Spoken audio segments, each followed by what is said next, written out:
pardon, Agathos, the weakness of a spirit new-fledged with immortality. You have spoken nothing, my Oinos, for which pardon is to be demanded. Not even here is knowledge a thing of intuition. For wisdom ask of the angels freely, that it may be given. But in this existence I dreamed that I should be at once cognizant of all things, and thus at once be happy in being cognizant of all. Ah, not in knowledge is happiness, but in the acquisition of knowledge. In forever knowing we are forever blessed, but to know all were the curse of a fiend. But does not the Most High know all? That, since he is the most happy, must still be the one thing unknown even to him. But since we grow hourly in knowledge, must not at last all things be known? Look down into the abysmal distances, attempt to force the gaze down to multitudinous vistas of the stars, as we sweep slowly through them thus, and thus, and thus. Even the spiritual vision, is it not at all points arrested by the continuous golden walls of the universe, the walls of the myriads of the shining bodies that mere number has appeared to blend into unity? I clearly perceive that the infinity of matter is no dream. There are no dreams in Iden, but it is here whispered that, of this infinity of matter, the sole purpose is to afford infinite springs, at which the soul may allay the thirst to know, which is forever unquenchable within it, since to quench it would be to extinguish the soul's self. Question me then, my Oinos, freely and without fear. Come, we will leave to the left the loud harmony of the Pleiades, and swoop outward from the throne into the starry meadows beyond Orion, where for pansies and violets and heart's ease are the beds of the triplicate and triple-tinted suns. And now, Agathos, as we proceed, instruct me. Speak to me in the earth's familiar tones. I understood not what you hinted to me just now, of the modes or of the methods of what, during mortality, we were accustomed to call creation.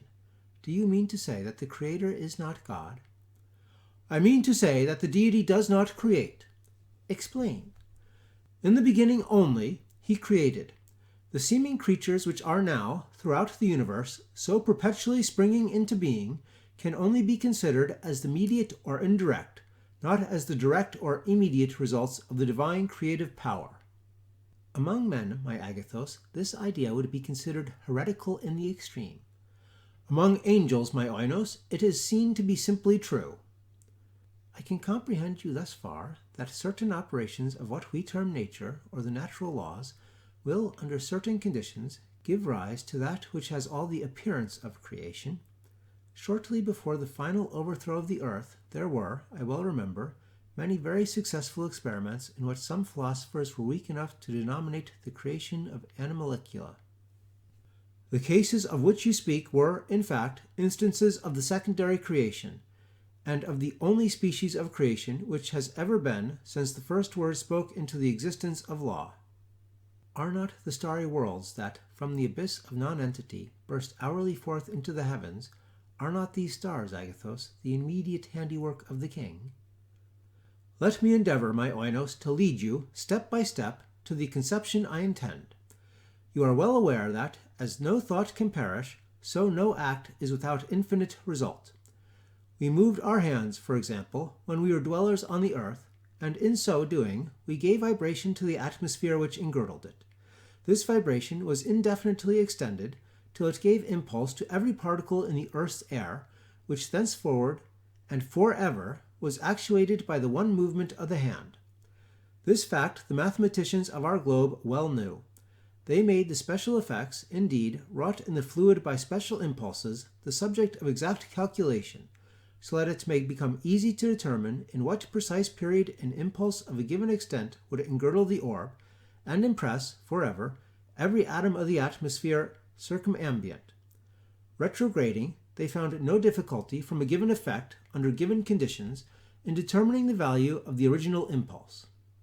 Now the mathematicians who saw that the results of any given impulse were absolutely endless, and who saw that a portion of these results were accurately traceable through the agency of algebraic analysis, who saw too the facility of the retrogradation, these men saw at the same time that this species of analysis itself had within itself a capacity for indefinite progress, that there were no bounds conceivable to its advancement and applicability, except within the intellect of him who advanced or applied it. But at this point our mathematicians paused. And why, Agathos, should they have proceeded? Because there were some considerations of deep interest beyond.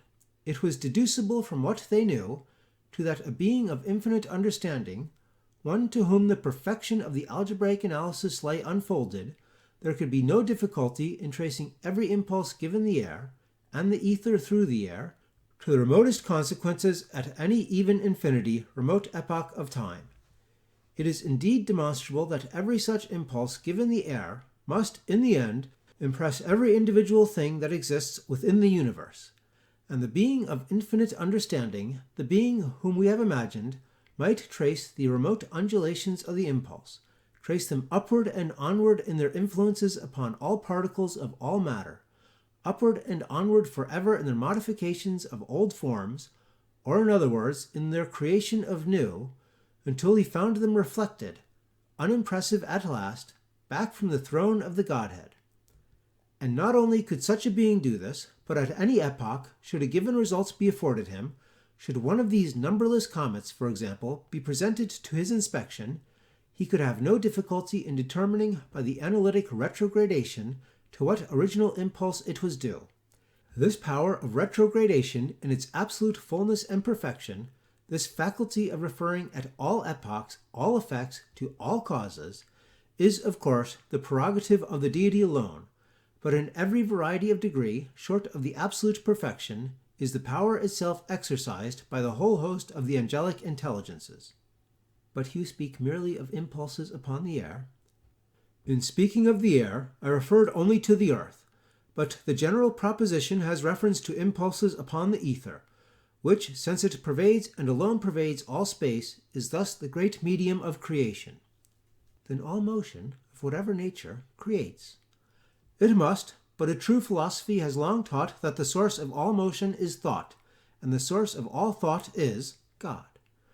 I have spoken to you, Oinos, as to a child of the fair earth which lately perished, of impulses upon the atmosphere of the earth. You did. And while I thus spoke, did there not cross your mind some thought of the physical power of words? Is not every word an impulse on the air? But why, Agathos, do you weep? And why, oh why, do your wings droop as we hover above this fair star, which is the greenest and yet most terrible of all we have encountered in our flight? Its brilliant flowers look like a fairy dream, but its fierce volcanoes like the passions of a turbulent heart. They are. This wild star, it is now 3 centuries since, with clasped hands and with streaming eyes, at the feet of my beloved, I spoke it, with a few passionate sentences, into birth. Its brilliant flowers are the dearest of all unfulfilled dreams, and its raging volcanoes are the passions of the most turbulent and unhallowed of hearts.